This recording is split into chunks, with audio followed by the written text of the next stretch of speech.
You are born blind. This is not your fault. It is the human condition. You arrive on this earth raw, empty, an open vessel. You inherit a name, a nation, a family, a history you never chose. Your mind is a canvas splashed with the paint of other people's stories. Before you know your own voice, you are told how to speak. Before you know your own values, you are given a code. Before you even understand what it means to be a man, the world has already told you which men to admire, which men to hate, which men to fear, and which men to imitate. And so, you do what all boys do. You learn to survive by copying what works. You learn to adapt, to please, to avoid pain, to earn a place in the tribe. Plato understood that most men live and die as shadows, echoes of someone else's dream, prisoners to the opinions, the scripts, the propaganda of their age. He saw that the world is a theater. Every man an actor who doesn't know he's on a stage. You learn your lines, you hit your marks, you follow your cues. But one day, if you are lucky, you wake up in the middle of your performance and realize you do not know the man in the costume. Your words sound strange in your own mouth. Your victories feel hollow. Your friendships are thin. Your relationships are haunted by a suspicion. Maybe none of this is real.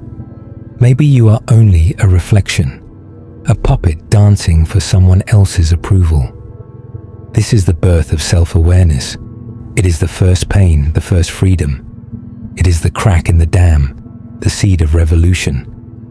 Socrates, Plato's teacher, had only one law for men: know thyself. It was carved into the stone at Delphi, repeated at every sacred gathering, burned into the soul of every seeker who wanted to live as more than a slave. Know thyself. These two words are the boundary between childhood and manhood, between victim and warrior, between sleep and awakening. Why does the world fear self-knowledge? Because the man who knows himself cannot be controlled. He cannot be sold, seduced, or shamed into obedience. He becomes a law unto himself, a sovereign force, unpredictable, untamable. The entire machinery of culture, media, and education exists to keep you blind to your own soul. You are taught to know everything except yourself. You can name every celebrity, every sports team, every political scandal, every new gadget, every hot girl on your feed, but you cannot name your deepest fear, your greatest longing, the wound that still bleeds in the dark. So you drift, you scroll, you consume, you perform. You spend your life fighting battles that are not your own, chasing prizes that do not satisfy, mourning losses that do not matter. You become an expert in every subject except the one subject that determines the quality and destiny of your life, yourself. You become what Plato called the unexamined man, the man who lives by reflex, who thinks what he is told to think, who worships whatever god the culture invents, who dies without ever meeting his own soul. This is not an accident. This is design. The system thrives on your confusion. The more distracted you are, the more profitable you become. The more you identify with your image, your status, your possessions, the more easily you are manipulated. The world wants you impulsive, divided, reactive, endlessly searching for yourself in women, in work, in war, in wealth. The last thing the world wants is a man who has learned to look inward, to question, to observe, to claim his own nature without apology or fear. But what does it mean to know yourself? It is not navel-gazing. It is not endless analysis. It is not reciting affirmations in the mirror or parroting the latest trend in self-care. Plato's self-knowledge is war. It is the ruthless, unflinching examination of your mind, your motives, your desires, your history, your pain. It is the willingness to stand naked before your own soul, to see yourself not as you wish to be, but as you are, broken, hungry, dangerous, unfinished. Most men will never do this. It is easier to live in distraction, to drown in comfort, to outsource your thinking to the tribe. But every man must eventually face the mirror. Sooner or later, the world will strip away your distractions. You will be left alone with your thoughts, your regrets, your failures, your secret hopes. In that silence, you will discover the first law. If you do not know yourself, you will be controlled by anyone who does. Plato taught that the soul is divided. There is the rational part, the philosopher, the seeker, the judge. There is the spirited part, the warrior, the lover, the artist, the man who dreams and risks and bleeds for what he loves.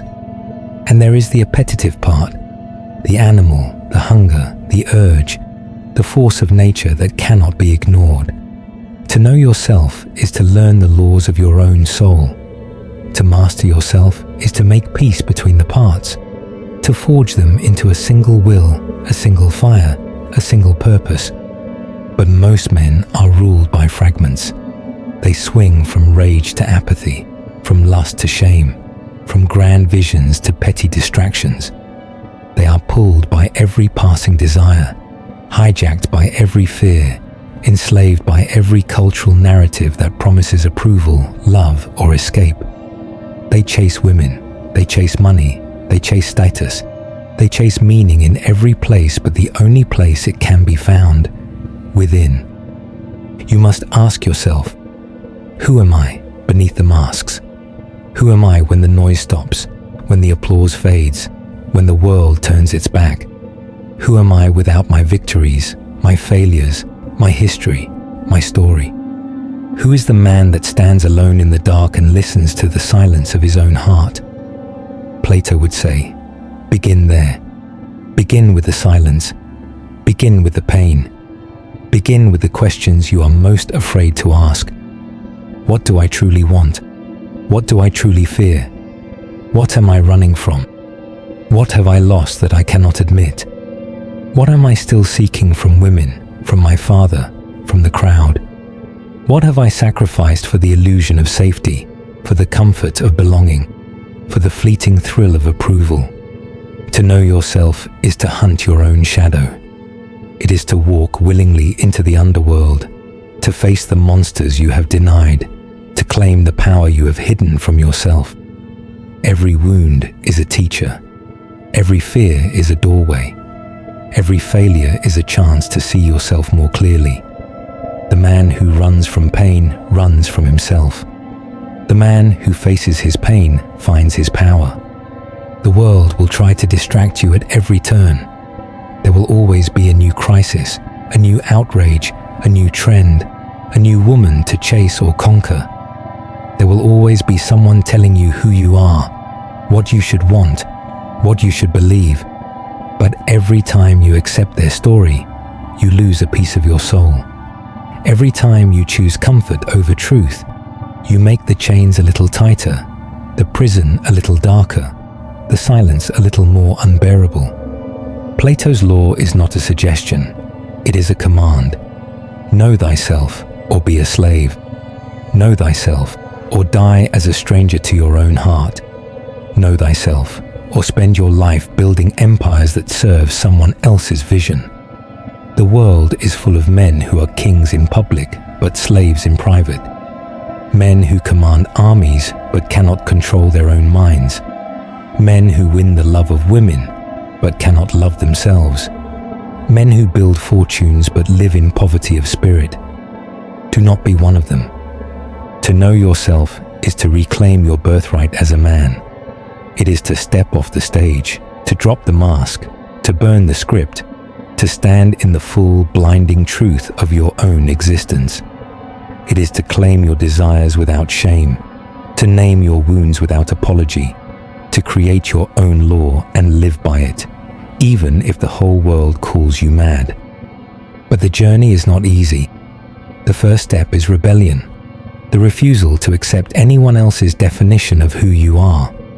The second step is humility, the willingness to see your own weakness, to admit your own ignorance, to accept that you are always becoming, never finished. The third step is discipline, the relentless commitment to your own growth, your own truth, your own mission, no matter the cost.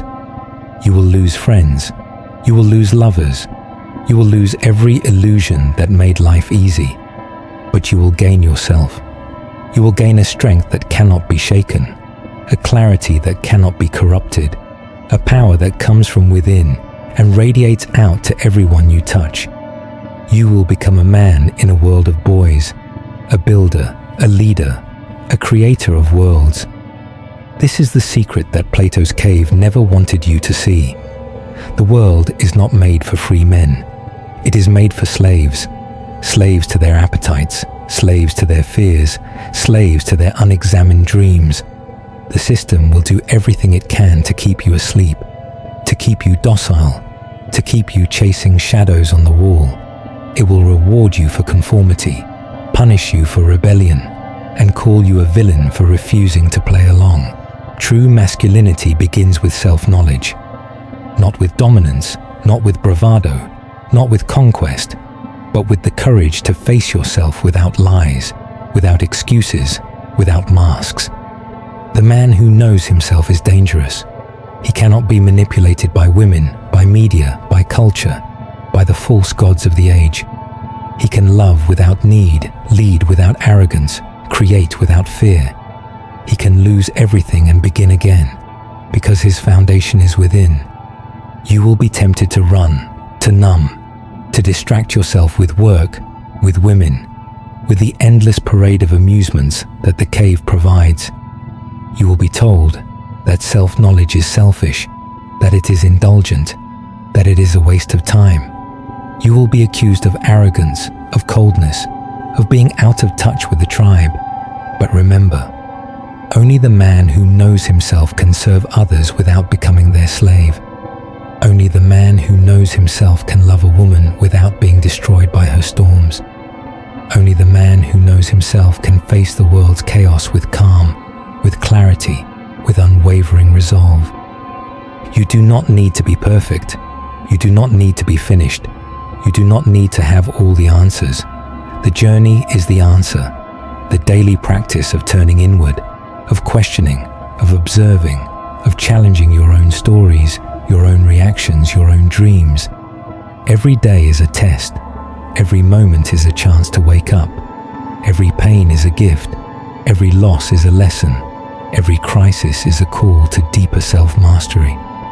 The world will not celebrate you for this. The cave will never applaud your freedom. The masses will resent you, misunderstand you, attack you. But the few, your brothers, your equals, your fellow builders, will recognize you by your silence, by your steadiness, by the way you carry yourself in a world gone mad. You will know them by their eyes, by the weight of their words, by the gravity of their presence. They do not chase approval. They do not explain themselves. They do not boast or complain. They create. They lead. They build worlds from the inside out. They have died 1,000 little deaths and been reborn every time. They do not fear the darkness because they carry their own fire. This is the legacy of Plato, the law that outlives every empire, every fashion, every fleeting standard. Know thyself or be controlled. Choose blindness or choose vision. Serve the cave or serve your own soul. There is no middle path. If these words strike a chord, if you feel the ache for truth, if you are tired of being a stranger to yourself, then let this be the beginning. Turn off the noise. Step out of the crowd. Ask the questions no one else will ask. Listen to the silence beneath the shouting. Follow the pain. Follow the longing. Follow the anger to its root. Meet yourself in the dark. Hold your own gaze until the masks fall away. This is not the end of your journey. It is only the first rebellion, the first freedom. Every day the world will try to pull you back into the cave. Every day you will be tempted to forget, to settle, to play small, to choose comfort over clarity. But every day you choose self-knowledge, you claim your power. Every day you face your own soul, you break another chain. Every day you live as a man who knows himself, you become the example that the world cannot ignore, the leader that chaos cannot shake, the lover that women cannot destroy, the friend that brothers trust with their lives. Plato's law is not a promise of happiness. It is a call to arms. It is the fire at the heart of every legend, the price of every victory, the secret at the center of every real man's life. The world will never stop trying to control you, to define you, to chain you to its stories. But the man who knows himself is a world unto himself. He is the sun outside the cave. He is the storm that cannot be tamed. He is the king of his own soul. Do not waste your life chasing shadows. Do not die as a stranger to your own power. Do not let the world write your story, name your fears, define your manhood. Stand up, look inward, face yourself, know yourself. Only then will you be free. If you have heard this and something inside you is burning, if the veil feels thin, if you're done with illusions, if you're ready to seek truth with or without applause, then don't look back. You don't need permission. You don't need approval. You need fire. You need discipline. You're not alone. This is where the real work begins. You know what to do.